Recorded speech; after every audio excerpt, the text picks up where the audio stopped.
हटा एक ऐतिहासिक स्थान जो मध्य प्रदेश के दमोह जिला मुख्यालय से 40 किलोमीटर की दूरी पर है। भारतीय इतिहास में प्रसिद्ध गढ़मंडला के नरेश राजा संग्राम सिंह के 52 गढ़ों में से एक हटा भी था। यहाँ की गढ़ी काफ़ी प्रसिद्ध है, प्राचीन है। राजा हट्टे शाह की नगरी के रूप में विख्यात हटा को सुनार नदी के तट पर बने अनेकों मंदिरों की सुंदरता के कारण जगत गुरु स्वरूपानंद जी महाराज ने इसे उपकाशी कहकर अलंकृत किया। साथ ही युग पुरुष परम पूजनीय देव प्रभाकर शास्त्री जी दद्दा जी ने इसकी ख्याति विश्व भर में फैलाई। आज़ादी के अमृत महोत्सव में हम बात करेंगे हटा के एक ऐसे गुमनाम क्रांतिकारी की जिन्हें आज़ादी के अमृत काल में याद किया जाना अति आवश्यक है। ये कहानी है स्वर्गीय पंडित अर्जुन भारद्वाज उपाख्य अर्जुन राय बहादुर और उनके पुत्र स्वर्गीय भगवान दास शर्मा उपाख्य लंपुराव साहब। दोनों पिता पुत्र ने आज़ादी की लड़ाई में अपना सब कुछ झोंक दिया। पहले बात करते हैं 1860 में जन्मे स्वर्गीय अर्जुन भारद्वाज की, जिन्होंने स्वतंत्रता के समर में संपूर्ण हटा क्षेत्र की क्रांति की मसाल को जलाए रखा। सन 1919 में जलियांवाला बाग हत्याकांड ने रेवोल्यूशनरी पार्टी के बीच व्यापक गुस्सा पैदा किया, जिसने अंग्रेजों के खिलाफ एक बड़ा हमला शुरू करने की योजना बनाई। उसी वर्ष अक्टूबर में अर्जुन भारद्वाज को एक पत्र मिला जिसमें उन्हें जबलपुर के टाउन हॉल में पार्टी की बैठक में भाग लेने के लिए आमंत्रित किया गया। हालांकि इसके तुरंत बाद उन्हें क्रांतिकारी गतिविधियों में शामिल होने के आरोप में गिरफ्तार कर लिया गया और इन्हें 6 महीने के लिए जेल में डाल दिया गया। जेल से छूटने के समय स्पेनिश फ्लू महामारी अपने चरम सीमा पर थी।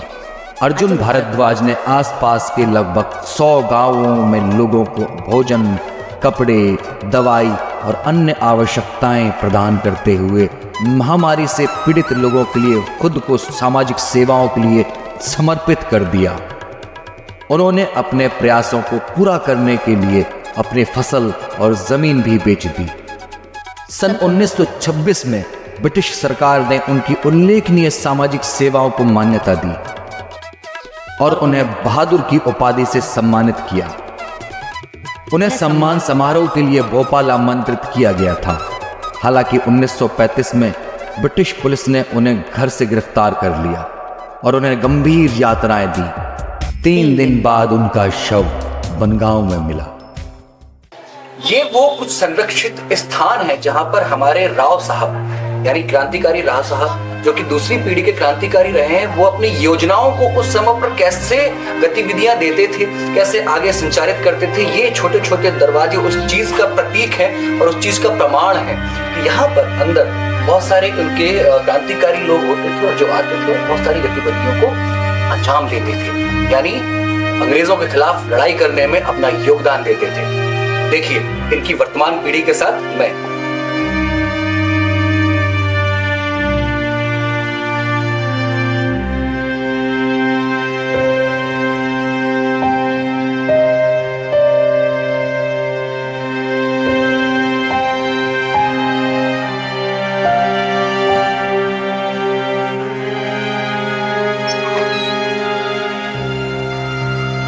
क्रांतिकारी गतिविधियों में हमारे राव साहब जिस वाहन का यानी जिस गाड़ी का इस्तेमाल करते थे अपने संदेशों और अपनी प्रक्रियाओं को आगे बढ़ाने के लिए, हम चलते हैं गाड़ी के पास।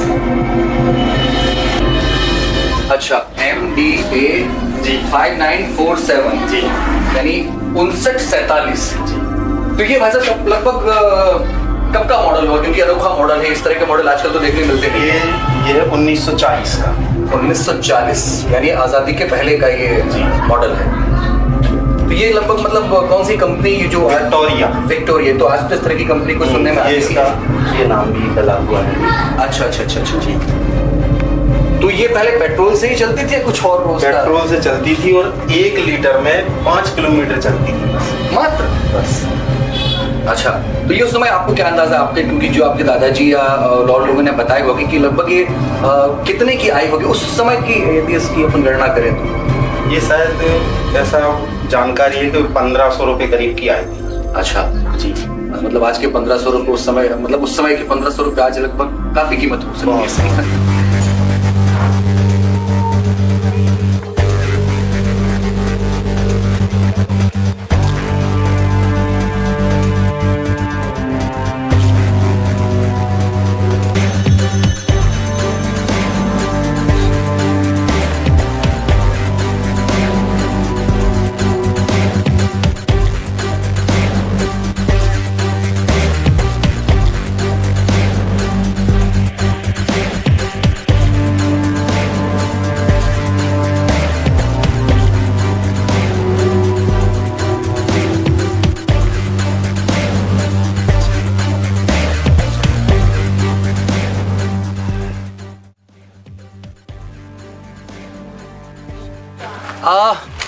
ये है लगभग 1919 के पहले अंग्रेजों के द्वारा बनाया हुआ एक अस्पताल, जो उन्होंने खुद अपनी सुख सुविधाओं और अपनी टीम को जो इंग्लैंड से आए थे उनको स्वस्थ कराने के लिए ये बनाया हुआ था, क्योंकि उनका तो विचार वही था कि सब जगह वो कब्जा कर देंगे।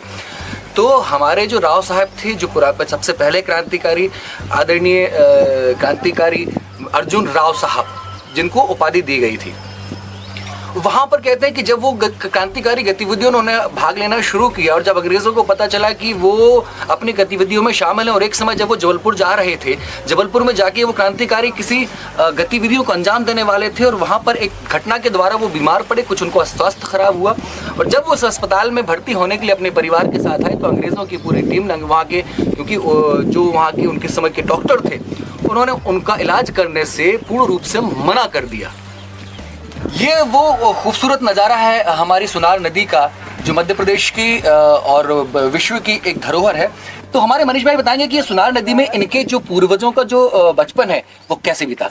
ठीक, माँ सुनार नदी एक तो हमारे लिए, हमारे परिवार के लिए और इस पूरे क्षेत्र के लिए जीवनदायिनी है, और हमारे पूरे परिवार का पिछली कई पीढ़ियों का जीवन माँ सुनार नदी की गोद में बीता है। देखिए, ये शब्द जो है वो माँ सुनार नदी, ये बड़ा अद्भुत लगता है, क्योंकि हमारे संस्कृति में, हमारी हिंदू परंपराएं कहें या भारत माता की गोद में कहें, तो सारी नदियों को माँ के रूप में जो संबोधित किया जाता है, इससे बढ़कर कोई चीज नहीं।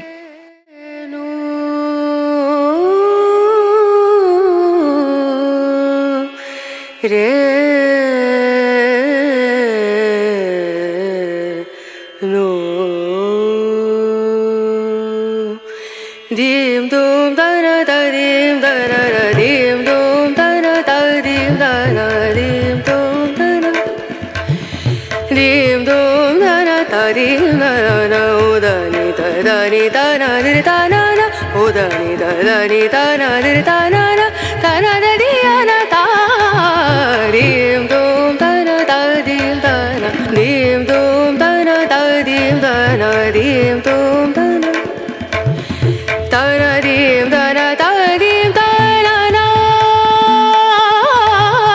da na dim da na da dim da na da na da di na da na da na dim da na da dim da na na da na da di na da na da dim da na na da na da di na da na dim dum da na da di da na dim dum da na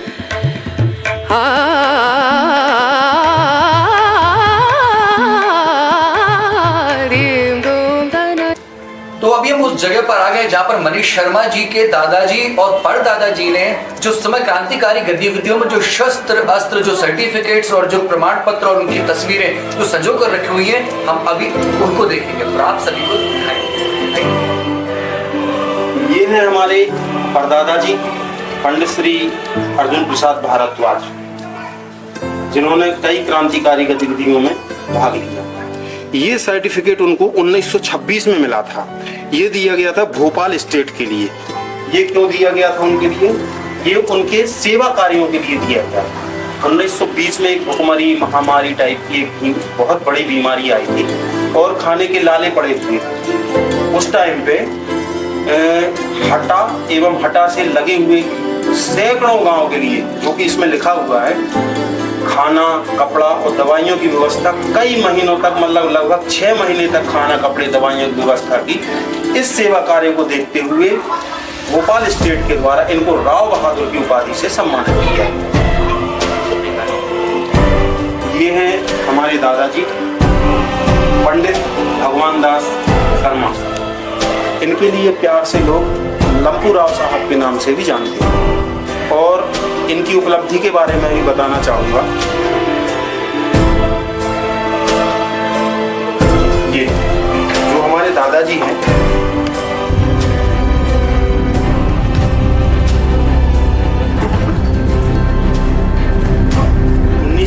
में जब भारत पाकिस्तान युद्ध हुआ था, उस समय भारत की आर्थिक स्थिति बहुत कमजोर थी और उस समय के जो प्रधानमंत्री थे उन्होंने भारत देश की जनता से दान मांगा।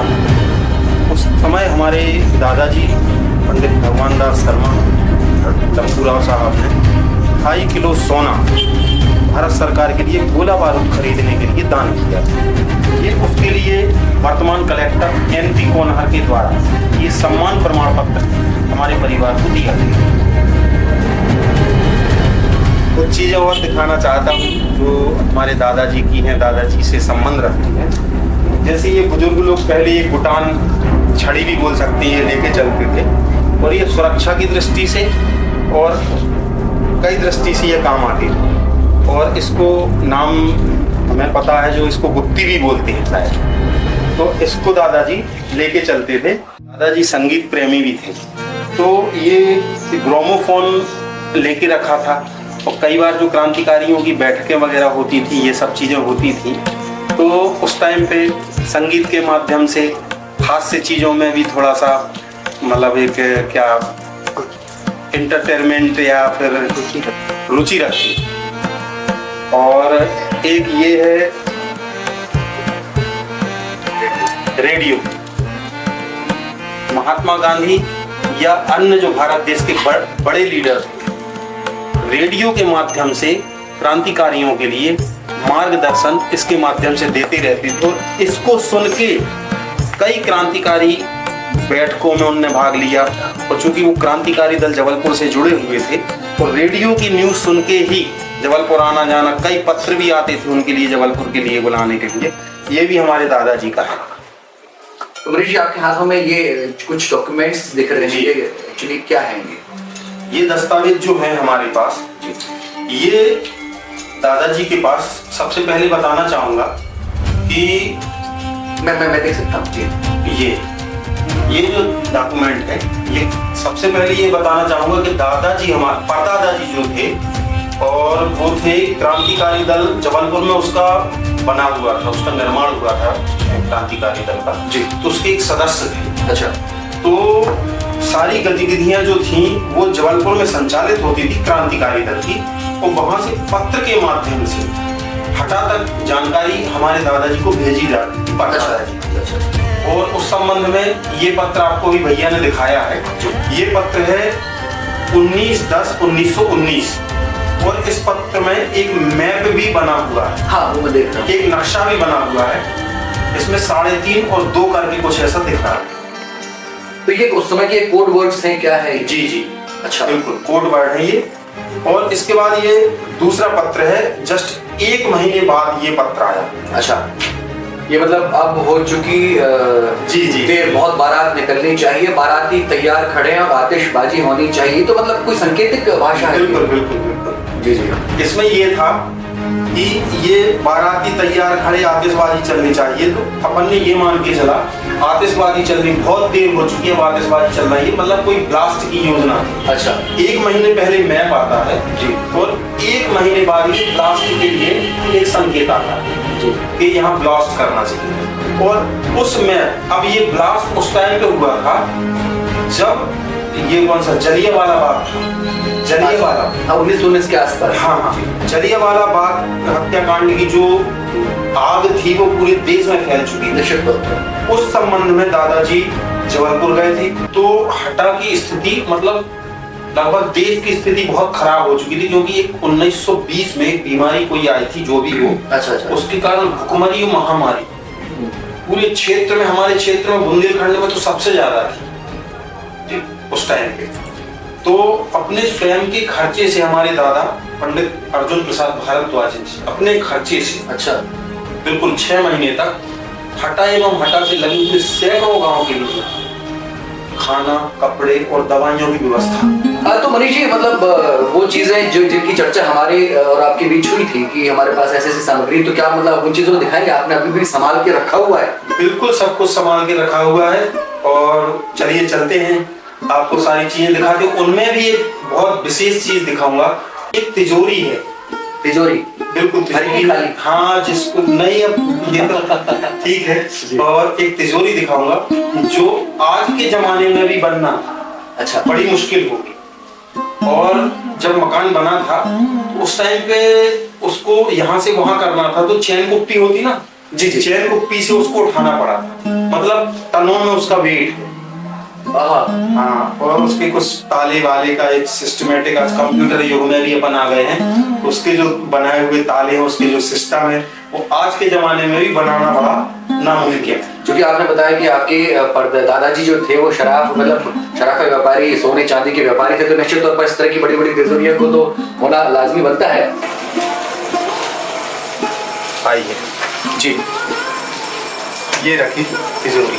अच्छा, मतलब यही वो तिजोरी है जो लगभग 100 साल पुरानी और कई टन वजनी है, जिन्होंने इनको काफी वजनदार चीज, वो चैन कुप्पी बोलते हैं, हाँ, उससे उठाया था। बिल्कुल। तो मतलब क्यों इतना वजनी क्यों है? इसमें क्या ऐसा स्पेशल है जो आज इतना सजो के रखी हुई है आपने? ये तो बहुत मोटे लोहे का गेज है। अच्छा, सबसे पहली बात जी, और ये एक विशेष टेक्निक से बनाई गई है।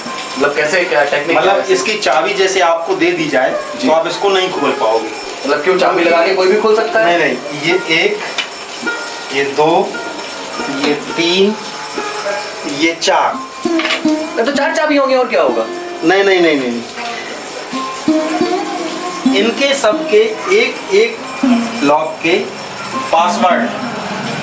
अच्छा, पासवर्ड कुछ रखा है? या हो सकता है 3 अंकों का पासवर्ड हो, या 4 अंकों का पासवर्ड हो, या 5 अंकों का पासवर्ड हो। तो जब तक एक लॉक में 5 अंकों का पासवर्ड की अपन चाबी नहीं डालेंगे, तब तक वो नहीं खुलेगा। इसी प्रकार इससे भी लगभग 15 से 20 चाबियां लगेंगी इसमें। आपने कभी खोला है? हाँ, जिसको पासवर्ड पता होगा वो खोल पाएगा। देखिए, ये पासवर्ड आप किसी को बताएंगे नहीं, है, और कोई तिजोरी के पास नहीं आएगा। इसके बारे में एक बात और बताना चाहूँगा, ये हैदराबाद से खरीदी थी। मतलब मुझे प्रॉपर इसकी कीमत जो है वो दिमाग में नहीं आ रही, मतलब क्या इसकी रियल कीमत क्या होगी?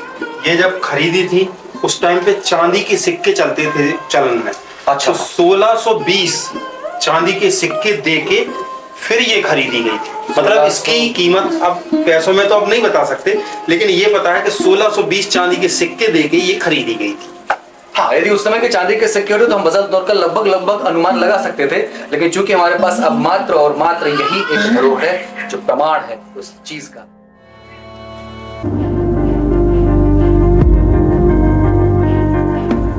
जबलपुर के टाउन हॉल में क्रांतिकारियों के द्वारा बैठक की गई और बंगाल विभाजन के अत्याचारों का जवाब देने के लिए एक कुटिल योजना बनाई गई, जिसमें प्रस्ताव रखा गया कि कितना शक्तिशाली बम बनाया जाए जिससे लॉर्ड हार्डिंग को एक झटके में ही मार गिराया जाए।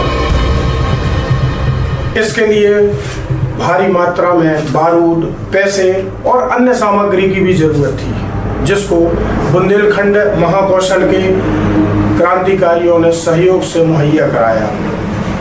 2 बम बनकर तैयार हुए और उनमें से एक बम का परीक्षण मदन महल की पहाड़ियों में किया गया।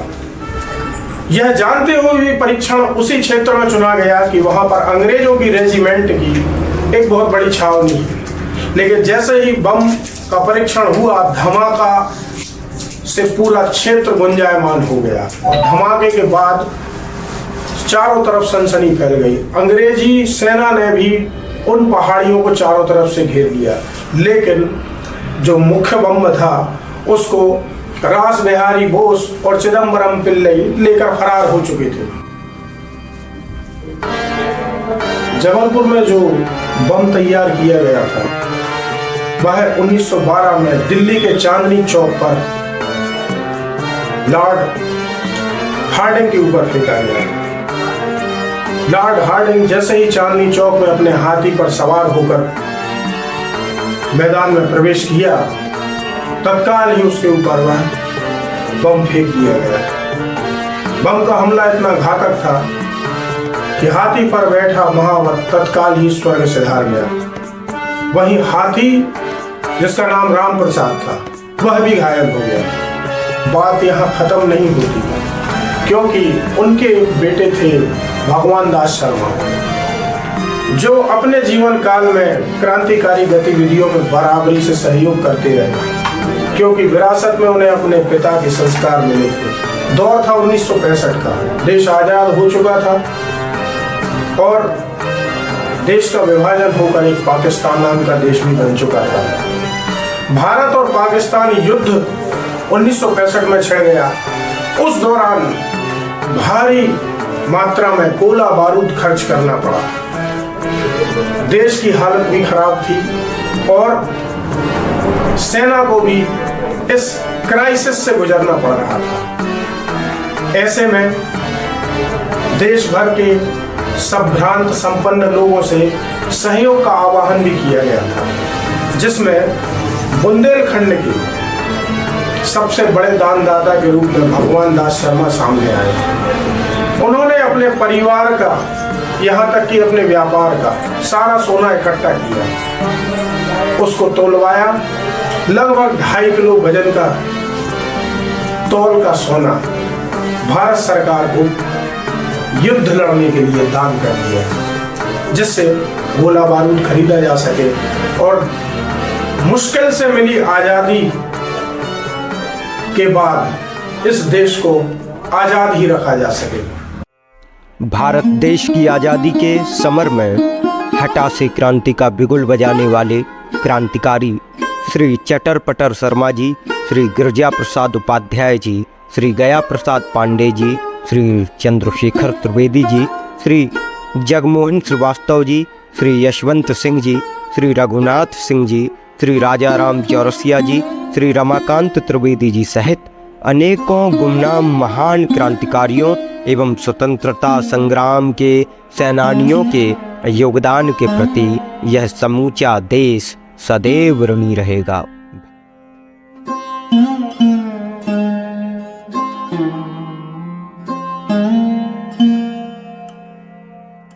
Mm-hmm.